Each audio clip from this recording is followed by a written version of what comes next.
this just in, the Daily Tribune has been facing issues with organizational politics, creating tension between departments. Welcome to the Daily Tribune. I am your host, Cade Stover, today working with the Management 4213 Group 1. Today we're going to be discussing some topics such as organizational politics, horizontal versus vertical power, and sources of conflict. I'm going to send you over to my anchor, Jordan Weeks. Jordan, what is organizational politics? Can you tell me about it? Great question, Kate. I'm glad you asked. Well, organizational politics is the involvement of activities that are used as resources to influence others and to obtain the preferred outcome when there is uncertainty or disagreement, such as in the Daily Tribune case. Conflict in the workplace has risen due to the lack of organizational politics in the environment obtained by the employees. Back to you, Kate, at HQ. Thank you, Jordan. Great points on organizational politics. Thanks for filling us in. The East Tennessee Health Corp, known as ETH, have scheduled to print their ads this morning, along with news regarding ETH closing 2 of their small locations. Because the materials were printed on the same day, the Daily Tribune faced backlash for their actions. Catherine is currently outside the Daily Tribune with a few of the employees to discuss the current situation. To you, Catherine. Hi, Genevieve. I'm currently outside the Daily Tribune headquarters interviewing some employees. My first interviewee is John. Hello, John. Hi. Hi. How do you feel about the current situation here at the Daily Tribune? I think if we work together, we can develop better strategies for better news coverage and to attract advertisers.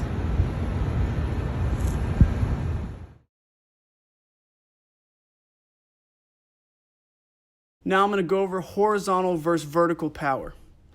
Horizontal power pertains to relationships across departments, divisions, and other units. For example, John had been an advocate for horizontal power by asking managers in different departments to discuss the issue amongst themselves.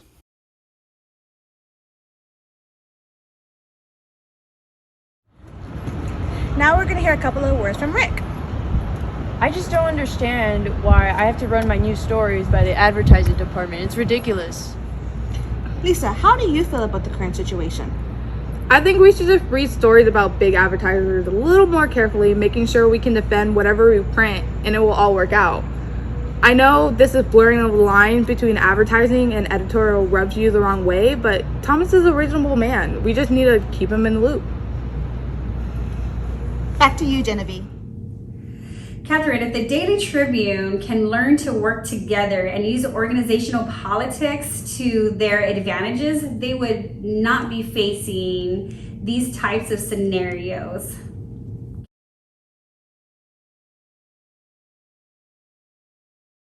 For key concept number 3, there are 4 sources of potential intergroup conflicts, and they are goal incompatibility, differentiation, task interdependence, and limited resources.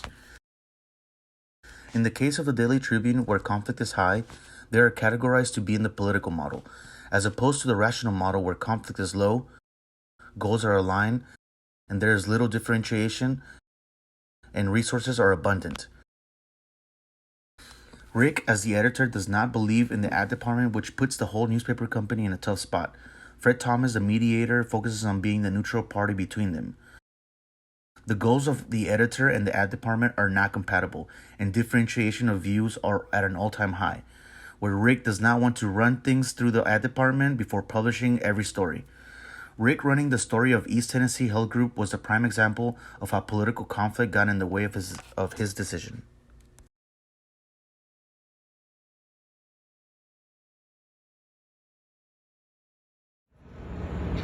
I agree. Come back next time for more news on channel 4213.